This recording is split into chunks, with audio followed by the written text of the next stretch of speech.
Bora lá, gravando. Então continuamos a falar do nosso assunto do momento, né? Assunto mais importante de todo o universo, que seria transistores bipolares de junção. Aqui, no caso, uma continuação que a gente está pegando. A frase do dia hoje é essa frase aqui, ó. Não sei, só sei que foi assim. Quem disse essa frase foi esse grande pensador aqui, ó. Chicó, do filme Auto da Compadecida. Bora lá. Relembrando. Então aqui, olha, só relembrando as convenções que a gente fez, relembrando na aula passada, sempre que a gente tem um transistor, quando eu quiser saber a tensão VCB, na verdade eu quero saber a diferença de tensão entre VC e VB. Então VCB é VC menos VB. Sempre que eu quero saber VBE, eu quero saber a diferença de tensão entre VB e VE. Então por isso que fica VB menos VE. Se por um acaso eu quisesse saber quem é VEB, ou seja, fosse a diferença de tensão daqui para cá, eu posso. O multímetro é meu, eu posso querer saber a tensão que eu quiser, certo? Se por um acaso eu quiser saber quem que é VEB, quem que é VEB? VEB é VE menos VB, sempre. Tudo bem, moçada? Essa tensão aqui não faz muito sentido a gente querer, mas se eu quiser eu posso. O multímetro é meu, o exercício é meu, eu faço com ele o que eu quiser. Não é verdade? Então bora. Seguindo isso daqui, olha, a gente lembrou que vimos na aula passada que o transistor ele pode operar em 3 regiões. Na região de corte, na região ativa ou região linear, ou na região também chamada região de saturação. Não é verdade? A região de corte, como que funciona a região de corte? Ah, tá. A gente viu antes disso, né? Perdão. Antes disso, a gente viu também que a gente pode considerar o diodo, esse modelo aqui, olha, que a gente chama de modelo de Eber-Small, que basicamente é isso daqui, olha. Eu posso considerar aqui pra gente o que vai ser útil mesmo é justamente considerar o que eu tenho aqui entre a minha base e o meu emissor. Eu tenho aqui, olha só, um diodo. Isso vai ser importante pra gente porque VBE aqui, olha só, sempre eu terei aqui entre esse ponto e esse ponto logo depois aqui, olha, quando for esse o caso, eu não tenho nenhum resistor aqui embaixo, eu terei uma queda de tensão de 0,7 volts provocada justamente por esse diodo, certo? Então a gente viu o seguinte, olha, qual que é a ideia? Um transistor ele pode operar na região de corte, na região ativa ou na região de saturação. Quando o transistor está sendo operado na região de corte, o que que isso significa? Vamos lá. Significa a seguinte situação, imagina que eu tenho esse circuito aqui, ó, só para a gente relembrar.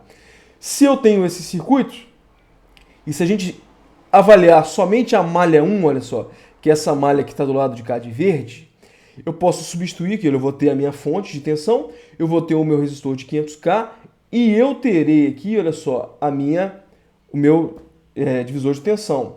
Eu esqueci de falar aqui, ó, peraí, eu passei batido. Aqui sim eu estou falando de região de corte, desculpa. Então imagina que eu tenho essa situação, 0,5 volts, eu tenho o meu resistor RB que vale 10K e eu tenho aqui meu beta dessa forma. Se eu avaliar esse circuito de cá, o que que eu tenho, olha só, eu tenho aqui a minha fonte de 0,5 volts e o meu resistor RB e o diodo que tem aqui, olha, pelo meu modelo de Eber-Small. Então, olha só, se eu avaliar aquele circuito, eu tenho somente esse circuito de cá. O que que pega? Se eu tenho uma fonte de 0,5 volts, o que que isso significa? Significa, então, que eu não consigo ultrapassar a tensão de joelho aqui, olha, desse meu diodo, que é 0,7 volts. Então, pelo fato de não ultrapassar essa tensão de joelho, eu não tenho corrente, porque o diodo não está conduzindo. É por isso, então, que a gente fala que o nosso transistor está operando na região de corte. Então, o que isso acontece? Se ele está na região de corte, significa que IB é igual a zero. Simples assim. Então, quando a gente está falando de região de corte, a gente está falando justamente disso aqui, ó. Tudo bem? Tá. Agora vamos falar o que é região ativa. O que é região ativa? A região ativa é quando o contrário, aqui, olha só, o que acontece? Aqui eu dei um exemplo de região ativa. Primeira situação tal, que é o seguinte, olha, quando eu calculo aqui, só relembrando a aula passada, a gente não vai calcular tudo de novo. Se eu analiso a primeira malha, de cara, o meu diodo está conduzindo. Então, ou seja, ele não está na região de corte mais. Tudo bem? Joia. E a segunda opção que eu preciso fazer é justamente calcular o IC para ver se o IC está dentro do valor esperado.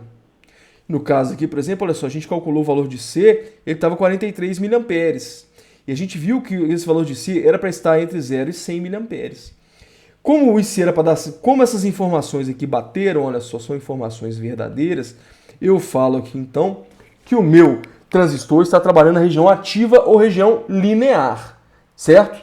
Agora, então, ou seja, fechamos aqui o que é região ativa, o que é região linear. Isso aqui tudo, moçada, eu estou pegando o slide da aula passada, tudo bem? Joia.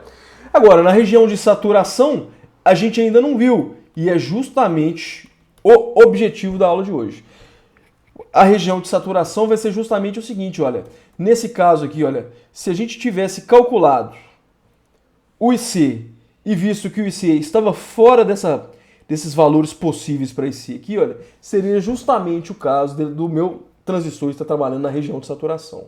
Mas vamos com calma, vamos por partes, como diria sempre o nosso querido Jack Stripador. Bora lá! Então aqui, olha, antes de começar a aula de hoje, eu quero começar corrigindo os exercícios, certo? Deixa eu só dar uma parada aqui na gravação e começar a outra gravação.